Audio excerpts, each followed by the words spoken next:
अस्सलाम वालेकुम। आज हम हिप के अंदर एक और बहुत इम्पोर्टेंट टॉपिक डिस्कस करेंगे जो है osteoarthritis of hip.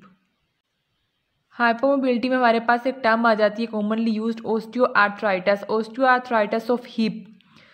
Osteoarthritis of hip में जो है वो हाइपरमोबिलिटी हो रही होती है, लेकिन इसके अंदर सबसे पहले जॉइंट्स के अंदर हाइपरलेक्सिटी होती है यानी हाइपरमोबिलिटी होती है। उसके बाद जॉइंट हाइपरमोबिलिटी की तरफ जाता है। सबसे पहले हाइपरमोबिलिटी क्यों होती है? हाइपरमोबिलिटी में जॉइंट इसलिए जाता है कि जब वहाँ पे डीजेनरेटिव चेंजेस स्टार्ट होती हैं तो क्या होता है कि वहाँ पे डीजेनरेटिव चेंजेस स्टार्ट हुई आर्टिकुलर कार्टिलेज वगैरह की, तो वहाँ पे जो मैकेनो रिसेप्टर मौजूद होते हैं वो वहाँ पे उनको अफेक्ट करती हैं डीजेनरेटिव चेंजेस। वो अपना कंट्रोल वहाँ पे खो देते हैं, ठीक है, अपना बैलेंस छोड़ देते हैं। मैकेनो रिसेप्टर्स का काम क्या होता है कि उन्होंने वहाँ पे बैलेंस को मेंटेन करना होता है ताकि वो जॉइंट को उसकी पोजीशन बताते हैं, बैलेंस को मेंटेन रखते हैं। वो अपना काम छोड़ देंगे तो वहाँ पे जो है वो बैलेंस मेंटेन नहीं रह पाएगा और जो जॉइंट है वो हाइपर मोबिलिटी में चला जाएगा। हाइपर मोबिलिटी के बाद जब डैमेज ज़्यादा होगा तो क्या होगा कि जॉइंट बिल्कुल आपस में आकर मिल जाएगा और उसके बाद जो जॉइंट स्पेस कम होने की वजह से जो जॉइंट है वो हाइपर मोबिलिटी में चला जाता है। ऑस्टियोआर्थराइटिस के स्टार्ट में रेंज तो फुल होती है, लेकिन आर्टिकुलर कार्टिलेज की डीजनरेशन स्टार्ट हो चुकी होती है, तो डीजनरेशन की वजह से जॉइंट जो है वो हाइपर मोबिलिटी में चला जाता है। ऑस्टियोआर्थराइटिस जो है वो कैप्सुलर पैटर्न को फॉलो करता है। कैप्सुलर पैटर्न को किस तरह फॉलो करता है कि इसके अंदर सबसे पहले जो मूवमेंट लिमिट होती है वो इंटरनल रोटेशन होती है। इंटरनल रोटेशन के बाद एडक्शन लिमिट होती है और एडक्शन के बाद लास्ट पे जो है वो फ्लेक्शन लिमिट होती है और फ्लेक्शन जो है वो 90 डिग्री से ज़्यादा नहीं हो पाती।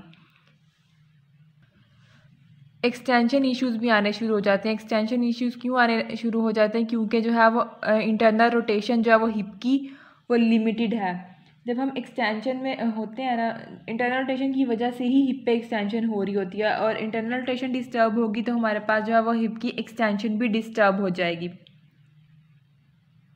उसके बाद क्या होता है कि एक्सटेंशन में जो है हम पूरा लिम्ब हमसे नहीं ले जाया जाता, क्योंकि जब हम एक्सटेंशन में लेके जाते हैं हिप जॉइंट पहले थोड़ा सा इंटरनली मूव करता है, उसके बाद वो एक्सटेंड होता है, ठीक है। नॉर्मल वॉकिंग में भी हिप पे फ्लेक्शन और एक्सटेंशन प्रोसेस हो रहा होता है, उसकी वजह से प्रॉपर एक्सटेंशन नहीं होगी क्योंकि इंटरनल रोटेशन सबसे ज़्यादा लिमिटेड है।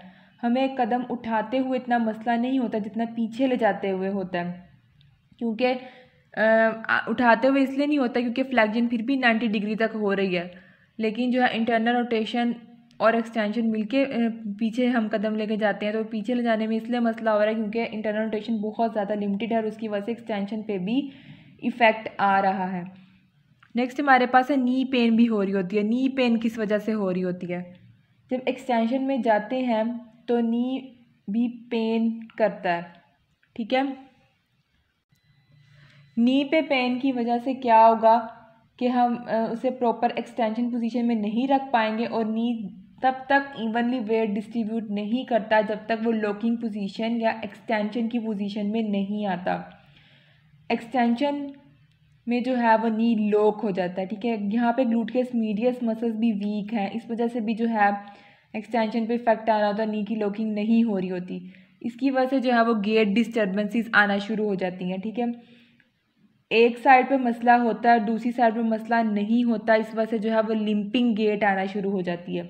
एक साइड, क्योंकि हमारा जो एक साइड का ग्लूटियस मीडियस मसल होता है वो दूसरे साइड की गेट को कंट्रोल कर रहा होता है, ऑपोजिट एक्शन होता है। लंबर मूवमेंट भी लिमिटेड हो जाएगी और इसकी वजह से बैक पेन भी आएगी। ऑस्टियोआर्थराइटिस ऑफ हिप की वजह से बैक पेन भी आएगी और अनइवन वेट डिस्ट्रीब्यूशन की वजह से नी में भी पेन आएगी। लिंपिंग गेट का मैंने बता दिया कि एक साइड पे मसला आ रहा होता है और एक साइड पे नहीं आ रहा होता, तो गेट डिस्टर्बेंसेस आती हैं, लिंपिंग गेट आती है। ऑस्टियोआर्थराइटिस में डर्माटोम्स कौन से इन्वॉल्व हो रहे होते हैं? L3 डर्माटोम्स इन्वॉल्व हो रहे होते हैं और इनकी पेन रेफर हो रही होती है ग्रोइन रीजन में, नी में और एंटीरियर थाई रीजन में। नेक्स्ट हमारे पास आ जाता है कि ऑस्टियोआर्थराइटिस के अंदर कॉमन एक्टिविटी लिमिटेशंस कौन सी आ रही होती हैं? इसमें सबसे पहले रेस्ट के बाद स्टिफनेस होती है, ठीक है। चेयर से उठते हुए, स्टेयर क्लाइंबिंग में, नॉर्मल वॉकिंग में और डेली एक्टिविटीज़ में जो है वो पेन आ रही होती है। लो बैक पेन होती है, नी पेन है, क्यों लो बैक पेन क्यों होती है, नी पेन क्यों होती है, हमने पीछे डिस्कस कर लिया। गेट डिस्टर्बेंस आ रही होती है, लिम्पिंग गेट होती है, और मॉर्निंग स्टिफनेस जो है वो इसमें कम होती है as compare to rheumatoid arthritis. Osteoarthritis के अंदर मॉर्निंग स्टिफनेस कम क्यों होती है?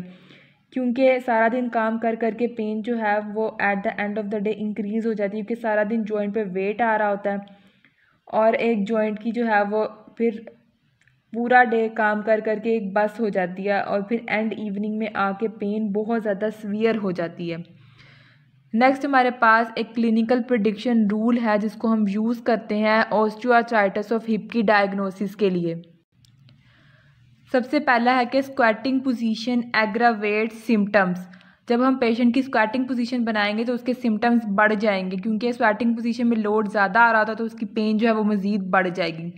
सेकंड है active hip flexion causes lateral hip pain. जब हम उसे पेशेंट को एक्टिव हिप फ्लेक्शन करवाएंगे तो उसके ग्रोइन रीजन और एंटीरियर थाई वाले रीजन के अंदर पेन होगी, क्योंकि अभी हमने पीछे पढ़ा कैप्सुलर पैटर्न के अंदर कि जो एक्टिव हिप फ्लेक्शन है वो 90 डिग्री से ज़्यादा नहीं होती।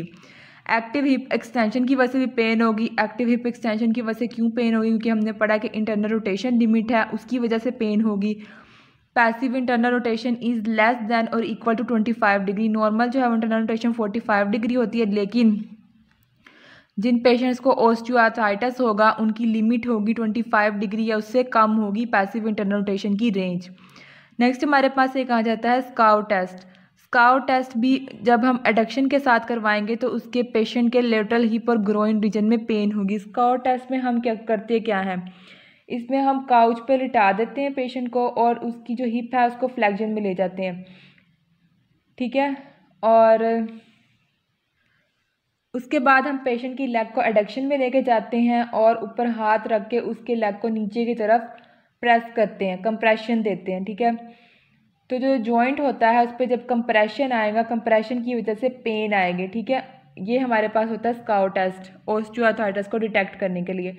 सिर्फ ऑस्टियोआर्थराइटिस के लिए ये टेस्ट नहीं होता, डिफरेंट पैथोलॉजीज होती हैं। अगर इम्पिंजमेंट हो गई है या कोई फ्रैक्चर है या लैब्रल टीयर है, कैप्सुलर टीयर है, इन तमाम पैथोलॉजीज़ के अंदर भी स्काउ टेस्ट पॉजिटिव होता है। ये जो हमने 5 क्राइटेरिया पढ़े हैं जिन्हें हम कह रहे हैं कि ये क्लिनिकल प्रेडिक्शन रूल है ऑस्टियोआर्थराइटिस ऑफ हिप को डायग्नोस करने के लिए, अगर इन पाँचों में से 3 से 4 वेरिएबल्स अगर पॉजिटिव होंगे किसी पेशेंट के अंदर, यानी इनमें से कोई से 3 से 4 सिम्टम्स वो पेशेंट दे रहा होगा, तो हम उसे कहेंगे कि इस पेशेंट को हिप का ऑस्टियोआर्थराइटिस है।